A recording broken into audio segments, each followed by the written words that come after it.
Alright guys, I'm back with another installment on this build. I think this is part 4 already. This is the ZN700, 1984 Kawasaki ZN700. And I know you're thinking, why in the world, or first of all, what is this? And why would you do anything to it? Well, a couple reasons. One, it's different. Not a whole lot of people have done anything to these bikes that I've seen. And two, it was cheap. So, yeah, I decided, what the heck? Go for something different, something original, something you don't see all the time. So, yeah. I talked about getting a new valve in my other video, so I've got that on there. And the reason I had to go with that is because of the way, because this is a non-stock tank. The petcock hit on the frame. You can see where I tried to make it work and it didn't. I got to weld that up. So I had to go with a different petcock, and that's how I ended up with that guy right there. It's just brass and so yeah. But the reason for this episode is to go over chopping the frame. But first of all, before chopping the frame, you got to really think about what you're going to be doing as far as a seat, taillight, and all those things. All those factors come into play. A lot of people will just start hacking away without even giving any thought to it, and then they've taken off too much, they can't go back, and then they got to go a different route than they want to. So really think about what you want to do before you just start hacking, because it's really easy to do that. It's really easy to just start chopping, but you really need to plan it out. And like I've talked about before, going with part job on hand, this is a tail light that I had from another project. I didn't end up using it because it didn't work out. I didn't like it. So since I had that, I figured I'd try to make it work on this bike.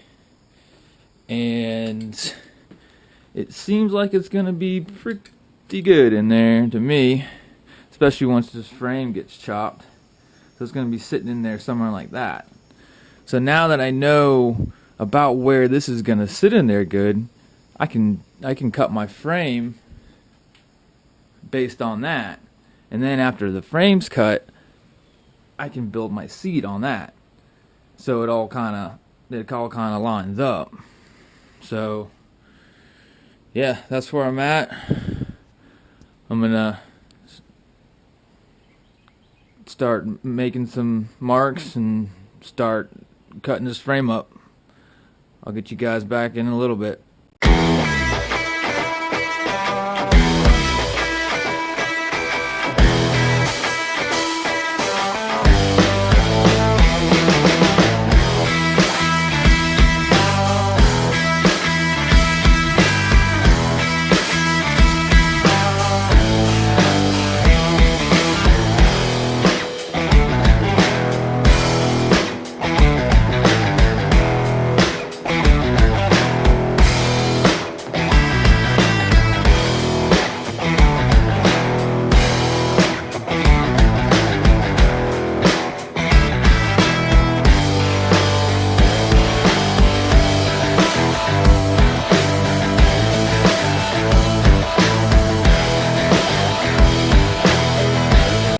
Okay, frame is cut.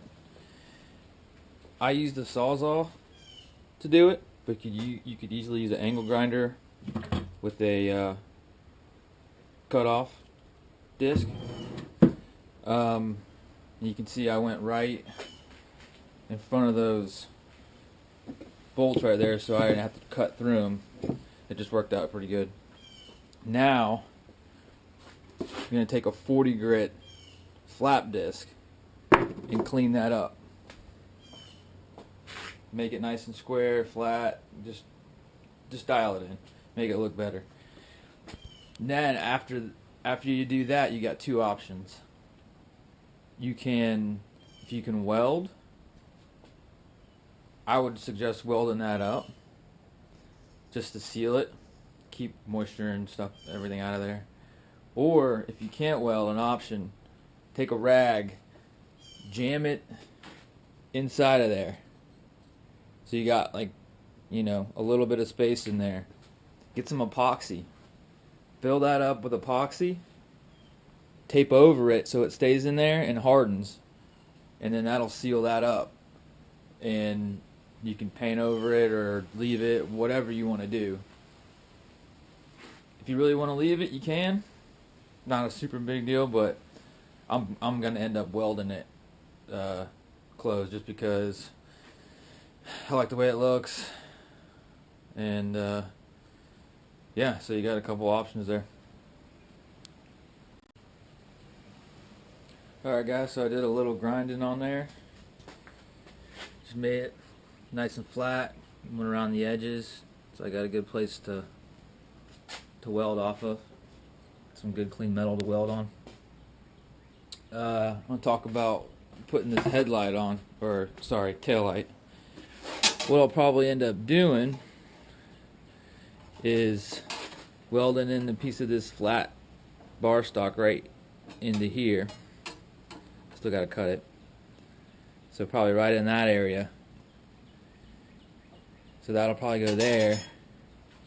And then this guy will mount right to that right there. And then that'll be the tail light. So now I just need to weld up the end of the frame and weld in that piece to mount that tail light to.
Alright, so here is the rear section cut off and welded, and the tail light mounted.